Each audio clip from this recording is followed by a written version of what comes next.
Saudações técnicas, pessoal do segundo ano.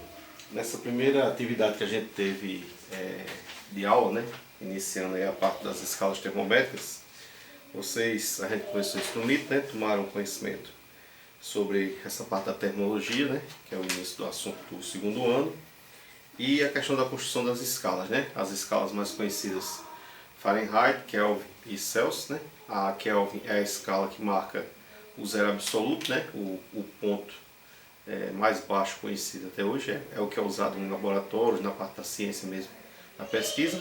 A escala Fahrenheit é mais comumente usada em países de língua inglesa, e a escala Celsius é a mais amplamente usada na maior parte do mundo, inclusive é a que nós utilizamos, é isso?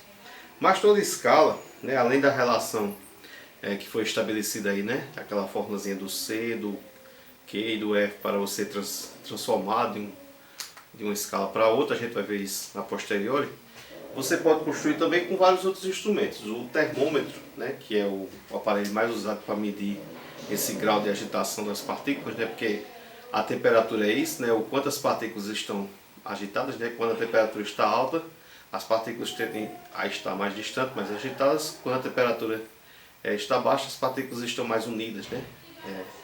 Então, que é diferente de calor, né? O calor é uma energia que está transitando entre os corpos que têm diferentes temperaturas, sempre caminhando do corpo mais quente para o corpo mais frio. Há outros instrumentos, fora o termômetro, né? Comumente se usa o mercúrio, que é um metal que tem uma grande sensibilidade a essa alteração no grau de movimento das partículas, que é o que vinha nesse problema, né?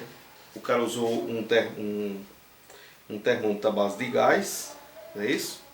E o que é que ele verificou? Ele verificou que quando colocou esse termômetro no gelo fundente, o nível da coluna de mercúrio, né, que Hg é agório, não é mercúrio, está aí no problema, marcou 51,3. Quando colocou em ebulição, na água em ebulição, marcou 70,3, né? Aí subiu o nível. E aí ele quer que você calcule, a partir desses dados, a temperatura em graus Celsius quando a pressão do gás for 80 centímetros de mercúrio. Então o que você vai fazer? Você vai montar uma relação entre as medidas que ele obteve nesse bulbo, né? Bulbo é como se fosse um tubo, né? de uma caneta. Você colocou lá e está com mercúrio dentro daquele recipiente. Relacionar isso com a escala de graus Celsius, já que ele pediu que se coloque a temperatura em graus Celsius, beleza? Então o que é que você tem? Você tem que, quando esteve em 51,3, foi no gelo fundente. Ou seja, isso corresponde com 0 graus Celsius. Porque a temperatura na escala Celsius para o gelo, quando a água entra em fusão, é 0 graus. Quando esteve em 70,3, foi a temperatura da água em ebulição, ou seja, o nível para transformar em vapor.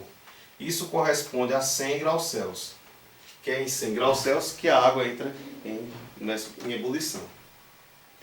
Se ele quer saber quanto vai marcar em 80, né? Isso aqui é o que? É o nosso X. Agora, antes de qualquer cálculo, né, é bom você pensar um pouco antes de estar fazendo a conta em si. Qual é a lógica aqui? É que nosso resultado será maior do que 100. Né? Por quê? Porque se em 70 e pouco ele já é o correspondente para o 100, e em vez disso ele quer saber em 80, isso com certeza vai dar mais do que 100. Então a ideia é essa. Aqui está o bulbo que ele está usando para medir com o gás lá, e aqui é a escala Celsius já conhecida. Então você faz aqui uma regra de proporção, certo? O que é a regra de proporção? Do jeito que uma escala aumenta, a outra escala tem que aumentar também, certo? Os números mudam porque cada escala está dando um valor diferente para aquela, onde essa escala aqui está dando 0, nessa aqui deu 51, dessa deu 100, aqui está dando 70. Então os números são diferentes, mas a forma de crescimento é a mesma. Então como é que você monta a regra? 80 menos 51,3, certo? Ou seja, os extremos daqui estão para os extremos daqui. Quem são os extremos daqui? X menos 0. Ok? Assim como 70,3 menos 51,3 está para 100 menos 0. Então a ideia é sempre essa. Você pega na hora de fazer a proporção, aquilo que você pegou, sempre tomando os extremos, né, e depois os meios. Que é aquela coisa do produto dos meios pelos extremos que se usa na regra de 3, certo? São os extremos, as pontas, os meios o que tem no meio da conta. Resolvendo aqui o cálculo, então a gente tem aqui, ó, 80 tirando 51,3. Se 80 eu tiro 50, são 30, né? De 30 eu tiro 1, são 29. Se de 29 eu tiro 30 centavos, é como se fosse 28,7, beleza? Então esse cálculo aqui, ou você faz assim, como aquele pessoal para dar troco. Falta 70 aqui para 52, vai faltar 8 para 60, mais 20 para 80.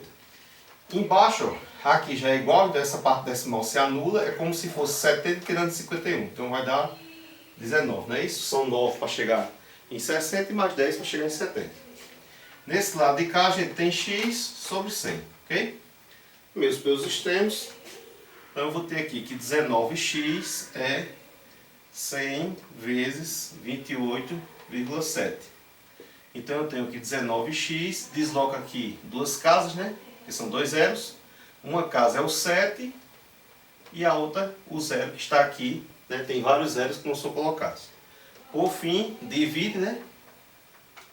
O 19 para eliminar aqui, só resta o x, certo? Pode chamar de x, de c, de chapolin, de bolinha, daquilo. É um termo desconhecido. É porque se usa o x, que é aquela história de achar o x da questão, o x do problema, o x do tesouro. Por isso que se usa isso. Então essa divisão aqui, o que é que vai dar, gente? Então vamos lá. 28 por 19 só dá 1. 19 para 28 são 9, não é isso? 19 mais 1 para 20, mais 8, certo? Baixa aqui o 7. Quantos 19 vai ter aqui? Então você veja, ó, 19 é um número perto de 20 e 97 é perto de 100. Se fosse 20, dava 5, né? Então você, quando for arriscar, para um pouco, usa a lógica, certo? Então se eu for testar aqui e fazer com 19 vezes 5, eu vou ter 5 de 10, 50, 5 vezes 9, 45. Exatamente, vai dar 95 e sobra 2. Baixa o 0, 20 por 19 só dá 1, e aí vai dar um valor quebrado. Como isso não interessa, a gente usa aproximadamente 151 graus Celsius. Que, como eu disse no início, tem lógica, né? Que se o termômetro está marcando uma escala maior do que 70, que é o ponto de ebulição em 100 graus, o valor daqui tem que dar mais do que 100 graus, como realmente deu aí um pouco mais de 151, ok? Paz e bênção a todos aí, bons estudos.